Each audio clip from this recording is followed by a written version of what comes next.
Okay, example 2, we'll pick up where we left off yesterday. We're talking about percent of decrease, which means it's going, the amount is going down. So he bought the recorder for $280.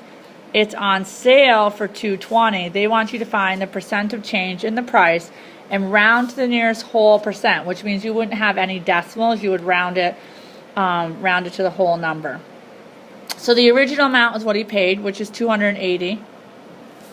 And the new amount is the $220, the sale price. And again, we know this is a decrease because it's going down. The amount is going down.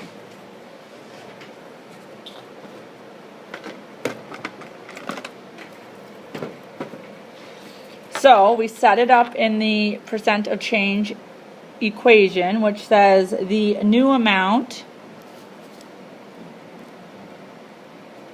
minus the original amount divided by the original amount. Again, notice it's 280, 280. Those numbers should be the same. Times 100.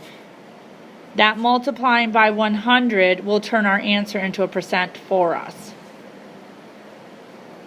So we're going to do 220 minus 280. And that's where we get a negative answer. It gets us negative 60. All that negative is doing is, again, telling us that it decreased. So it's a negative number. You can get rid of the negative as soon as you realize, yep, it's a decrease. That's all that means. There's no other reason for it. So now we can do 60 ABC 280 times 100.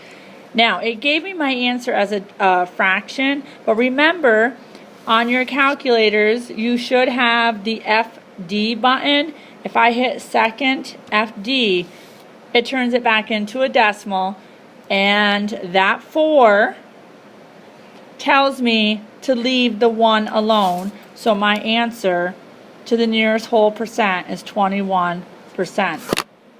So there was a 21% decrease. Notice I don't have the negative sign in here. I got rid of the negative. Okay, example B.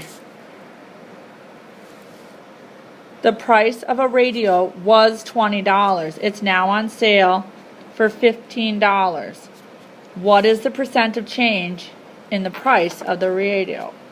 So the original amount was 20. The new amount is 15. And I set it up into our equation. 15 minus 20 over 20. Notice again, that last number on top and the number on bottom are the same. Multiply by 100, that gets me my number as a percent. That changes the answer to a percent for me. 15 minus 20 is negative 5 over 20 times 100. Again, the negative is only for the fact that this is a decrease. You don't have to worry about the negative. So when I plug it into here, it's 5 ABC 20 times 100. This time, I'm all good. It's just 25%. Again, it's a decrease because it was negative. It went down. And you can see that in the dollar amount. It started at 20, it ended at 15. It decreased. So you would say this was on sale for 25% off. That was on sale for 21% off. So what you're going to do now is your homework, and you need to show your work. You need to tell me, is it an increase or a decrease, and the percent. Separate sheet of paper, proper heading. You should have the rest of class to work on that.